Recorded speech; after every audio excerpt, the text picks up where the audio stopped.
이 시간 성경 말씀은 신약성경 요한복음 17장 1절부터 5절 말씀까지 보시도록 하시겠습니다. 요한복음 17장 1절부터 5절 말씀, 제 성경 페이지로는 176페이지입니다.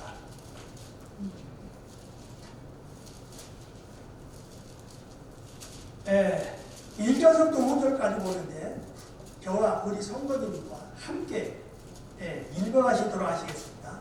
1절부터 다 시작. 예수께서 이 말씀을 하시고 눈을 들어 하늘을 우러러 이르시되 아버지여 때가 이르러 싸우니 아들을 영화롭게 하사 아들로 아버지를 영화롭게 하게 하옵소서. 아버지께서 아들에게 주신 모든 사람에게 영생을 주게 하시려고 만민을 다스리는 권세를 아들에게 주셨음이로소이다. 영생은 곧 유일하신 참 하나님과 그가 보내신 자 예수 그리스도를 아는 것입니다. 아버지께서 내게 하라고 주신 일을 내가 이루 아버지를 이 세상에서 영화롭게 하였사오니 아버지께서 창세전에 내가 아버지와 함께 가졌던 영화로서 지금도 아버지와 함께 나를 영화롭게 하옵소서. 아멘. 오늘 이 요한복음 17장에 이 나타난 이 말씀은 한마디로 말하자면 예수님의 중보 기도입니다. 이 중보 기도를 통해서 우리는 많은 것을 배울 수가 있습니다. 이 중보 기도는 기도의 핵심인 것입니다. 우선 중보 기도는 기도의 대상이 여기서 오늘 보면은 바로 자신이라는 것입니다. 이 요한복음 17장 1절에서부터 8절까지의 말씀은 예수님께서 자신을 위해 중보 기도를 하신 내용인 것입니다. 그리고 9절에서부터 19절의 말씀은 사랑하는 이 제자들을 위해서 집중적으로 기도를 하신 내용인 것입니다. 그리고 20절에서 26절 끝절까지는 앞으로 제자들이 전도를 하면 하나님을 믿게 된 많은 사람들, 즉 곧 믿는 자들을 위해서 기도하신 내용인 것입니다. 이 17장에서 예수님은 세 가지의 영역으로 기도를 하셨다는 것입니다. 하나는 자신을 위해서 기도를 하시고, 다른 하나는 제자들을 위해서 기도를 하시고, 나머지 하나는 하나님을 믿는 모든 사람들을 위해서 기도를 하셨다는 것입니다. 우리는 놀랍게도 예수님께서 다른 사람들을 위해 기도하시기 전에 먼저 자신을 위해서 기도하신 이 모습을 우리가 보게 됩니다. 1절 말씀을 다시 한번 보겠습니다. 예수께서 이 말씀을 하시고 눈을 들어 하늘을 우러러 이르시되 아버지여 때가 이르러 싸우니 아들을 영화롭게 하사 아들로 아버지를 영화롭게 하옵소서. 그런데 우리는 보통 중보 기도에 대해서 오해하는 것이 있습니다. 흔히들 중보 기도 하면은 남을 위해서 기도하는 것으로들 생각합니다. 다시 말해 우리 그리스도인들이 갖는 오해 중 하나가 바로 자신을 위해서 기도하는 것을 깨면적인 일로 여긴다는 것입니다. 즉 일종의 어떻게 보면 일종의 금기로들 간주를 하는 것이죠. 보편적으로 자신을 위해 기도하는 것은 미성숙한 신앙이 약한 사람이나 하는 것으로 생각들을 합니다. 이 중보 기도는 이웃을 위한 성도들의 덕목이지 자신을 위해서 하지 않는 것이라고들 여기는 것입니다. 일부분 어떻게 보면 맞는 말이기도 합니다. 따라서 자신을 위해 기도하면 기복신앙이라고들 한마디로 매도해버리는 것입니다. 가족을 위해서 또 이웃을 위해서 선교사님들을 위해서 나라와 이 세계를 위해서 기도하는 것이 성숙되고 선한 일로 취급들을 하고 있는 것입니다. 그러나 예수님은 가장 먼저 자신을 위해서 이 중보 기도를 하셨습니다. 흔히 다른 사람을 위해 먼저 기도하는 것이 중보 기도의 일반적인 순서일 텐데 이처럼 우리 예수님께서 자신을 위해 우선적으로 기도를 하신 까닭은 무엇일까요? 가장 위험하고 위기에 처해 있는 사람이 바로 예수님 자신이기 때문입니다. 사탄보다도 더 경계해야 할 대상은 바로 자기 자신이라는 것입니다. 사탄은 누구를 막론하고 우리를 시험을 합니다. 이 시험에 빠지느냐 아니면 하는 순전히 자기의 몫인 것입니다. 그러면 예수님께서 자신을 위해 어떤 중보 기도를 하셨는지 구체적으로 한번 살펴보겠습니다. 1절 말씀에 보면 예수님은 아버지여 때가 되었사오니 아들이 아버지께 영광을 돌릴 수 있도록 아들을 영광스럽게 하소서라고 이렇게 기도를 하셨습니다. 예수님은 이 하나님 아버지께 자신을 영화롭게 해달라고 기도를 하신 것입니다. 그리고 자신으로 인해서 하나님 아버지를 또한 영화롭게 할 수 있도록 도와달라고 기도를 하셨습니다. 만약 우리가 이웃을 도와주려고 하면 돈이 없다면 도와줄 수가 없습니다. 돈이 있어야 남을 도와줄 수가 있는 것 아닙니까? 또 우리가 건강해야 남을 도울 수가 있는 것입니다. 그리고 우리가 은혜가 충만해야 다른 사람, 옆 성도들에게 은혜를 끼쳐줄 수가 있는 것입니다. 먼저 자신이 물질, 건강, 은혜 등이 있어야 남에게 도움의 손길을 펼 수가 있다는 것입니다. 그런데 우리가 한마디로 말하면 남을 도울 수 있다고 하면 돈도 건강도 은혜도 충만해야죠. 예수님은 모든 면에서 남을 도울 수 있도록 항상 풍성하셨습니다.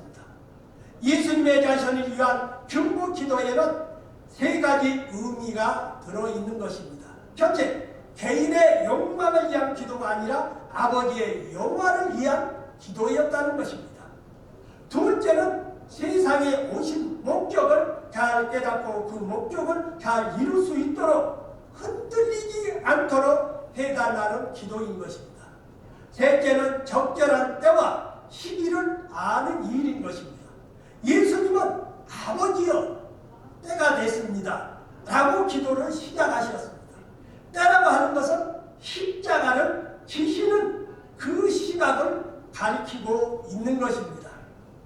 우리가 일생을 살아가는 동안 결정적인 때가 있다는 것입니다. 우리가 준비할 때가 있고 일할 때가 있으며 반드시 우리는 죽을 때가 있다는 것입니다.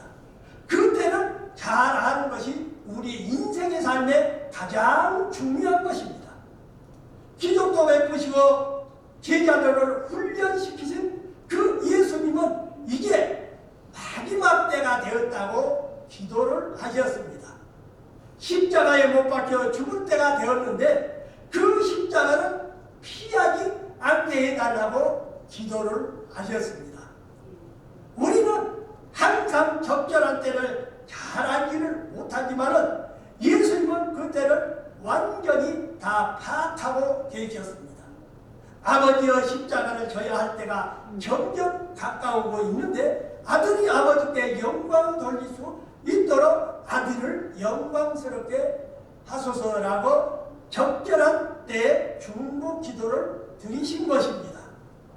예수님께서 아들을 영광스럽게 하는 일은 십자가를 지게 해달라는 것입니다. 예수님은 십자가를 지심으로써 하나님 아버지를 영광스럽게 하는 것이 되는 것입니다. 아버지 아들이 가던 길을 계속 가게 해주시고 힘들고 고달프더라도 가던 길을 포기하지 않게 해주시며 어떤 모함과 핍박을 당해도 십자가의 도를 완성하게 해주십시오. 어떤 시험이 닥쳐도 이기게 해주십시오라고 주님께서는 기도를 하신 것입니다. 여러분, 우리는 예수님의 가던 길을 계속 걷게 하시고 하던 길을 계속 가게 해달라고 기도를 해야 합니다. 우리가 신앙생활을 하다 보면 힘들어서 포기하고 싶어도 옳은 길이라면 계속 가게 해달라고 기도를 해야 합니다. 여러분 성도들, 우리가 신앙생활을 하다 보면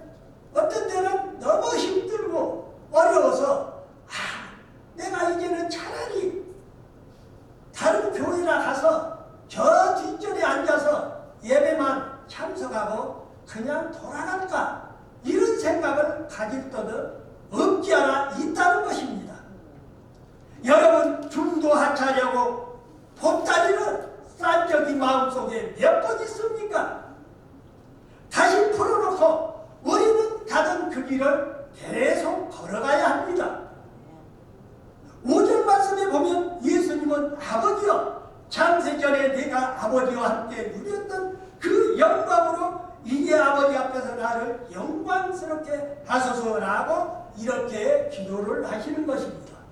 이 중국 기도는 어떻게 잘못 보면 이기적인 기도로 들릴 수도 있습니다. 하지만 이것은 예수님의 사명을 확인하는 기도라는 것입니다. 창세전에 아버지와 함께 가졌던 그 영화를 잊지 않게 해달라는 것입니다. 우리도 가다 보면 그렇습니다. 우리는 처음 신앙할 때 얼마나 주님을 사랑하는 마음으로 신앙생활을 하셨습니까?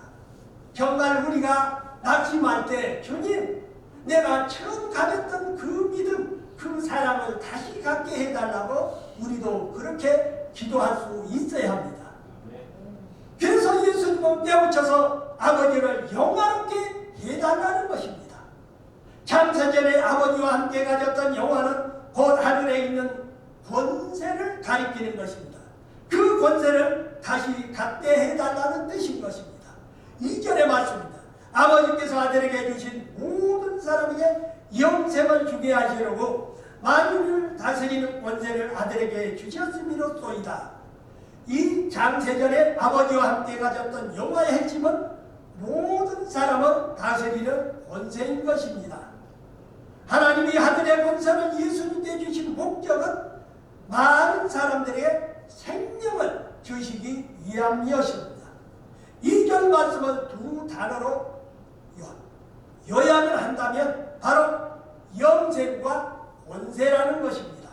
하나님은 온 인류를 영생의 길로 인도하시기 위해 하늘의 권세를 예수님에게 주셨는데 그 권세로 죽어가는 수많은 영혼을 구원하는 것입니다. 하늘과 땅의 권세는 어떤 음부의 권세도 이기지 못하는 천지 만물을 다스리는 영적인 권세를 말하는 것입니다. 하나님은 우리들에게도 권세를 주셨습니다. 하나님은 개인적으로 목사님에게 설교하시는 권세를 주셨습니다. 목사님께서 만약에 이 권세를 받지 않았다면 어느 누가 와서 이 교회에 와서 우리 목사님의 설교를 듣겠습니까? 세상에는 훌륭한 연설가 강의들을 얼마든지 많이 있는 것입니다. 하나님께서는 많은 영혼을 구원받게 하시려고 목사님에게 설교하시는 권세를 주셨다는 것입니다. 또한 하나님은 우리 모두에게 세상 사람들을 구원할 수 있도록 하는 권세를 주셨다는 것입니다. 그러기에 우리는 예수 믿으시라는 이 말 한마디만 던져도 성령께서 역사하셔서 그 사람들을 예수 믿게 하신다는 것입니다. 이것이 곧 아들을 영광스럽게 하는 일인 것입니다. 사람을 구원한다는 것은 그들에게 영생을 얻게 하는 일인 것입니다. 3절의 말씀입니다. 영생은 곧 유일하신 참 하나님과 그가 보내신 자 예수 그리스도를 아는 것입니다. 영생은 오래 사는 것입니다. 그런데 영생은 단순히 영원히 오래 사는 게 아니라 유일하신 참 하나님과 그분이 보내신 예수 그리스도를 아는 것이라고 여기서 말씀하고 있습니다. 보내심을 받은 예수 그리스도를 아는 것이 영생이지 오래 사는 것이 영생이 아니라는 말씀입니다. 죽지 않고 영원히 살고 싶어하는 것에 예수님은 죽지 않고 영원히 사는 게 영생이 아니라 하나님을 알고 예수 그리스도를 아는 것이 영생이라고 말씀을 하셨습니다. 4절과 5절의 말씀을 보시겠습니다. 아버지께서 내게 하라고 주신 일을 내가 이루어 아버지를 이 세상에서 영화롭게 하였사오니 아버지여 창세전에 내가 아버지와 함께 가졌던 영화로서 지금도 아버지와 함께 나를 영화롭게 하옵소서. 이는 예수님께서 십자가를 지시는 일을 앞두고 하신 아주 가장 중요한 중보 기도인 것입니다. 예수님의 중보 기도를 보면서 우리는 에베소서 6장 19절과 20절에 있는 이 기록된 말씀을 우리가 한번 생각할 수가 있습니다. 이 말씀은 바울의 기도를 생각할 수 있게 한다는 것입니다. 거기 내용에 보면 또 나를 위하여 구할 것은 내게 말씀을 주사 나로 입을 열어 복음의 비밀을 담대하게 알리게 하옵소서 할 것이니 이를 위하여 내가 쇠사슬에 매인 사심이 된 것은 나로 이 일에 당연히 할 말을 담대히 하게 하려 하심이라. 바울은 자신의 육체 가시와 질병을 가졌으면서도 감옥에 또한 갇혀 있으면서도 그런 결혼까지도 하지 않았습니다. 그가 모든 자기의 학문을 포기하고 인생 전체를 투자했던 대상은 자기의 민족도 조국도 아닌 하나님 나라였습니다. 바울이 자신을 위해 기도해달라고 한 것은 자녀를 위한 것도 감옥에서 나가게 해달라는 것도 아니었습니다. 바울이 성도들에게 기도를 부탁한 것은 하나님이 자신에게 말씀을 주시고 그 입을 벌려서 복음의 비밀을 담대하게 말할 수 있게 해달라는 것이었습니다. 로마의 무서운 세력들 앞에서 목숨을 걸고 예수 그리스도의 복음을 전할 수 있게 해달라는 것이었습니다. 바울은 예수님과 비슷한 기도를 했습니다. 그는 어떤 상황에서도 복음을 부인하지 않고 예수님은 똑바로 전할 수 있게 해달라고 그렇게 기도를 했던 것입니다. 예수님은 아버지의 아들을 영화롭게 해주셔서 십자가를 지는 것을 피하지 않게 하시며 이 땅에 온 목적과 사명을 완수하게 해 주옵소서라고 그렇게 기도를 하신 것입니다. 우리가 세상의 온 목적을 이루기 위해 여러분 흔들리거나 포기하지 않고 가던 길을 계속 걸어가는 것이 중요합니다. 오늘도 흔들리지 않는 믿음의 길을 계속 가시기를 바랍니다.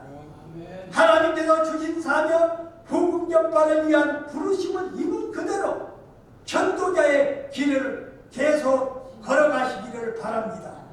세상과 타협하지 않고 온 힘을 다해서 그 사명을 우리는 완수를 해야 합니다. 자신을 위한 중보 기도 속에서 주님의 영화와 영광이 우리 사랑하는 성도님들에게 임하시기를 주님의 이름으로 축원드립니다. 기도드리겠습니다.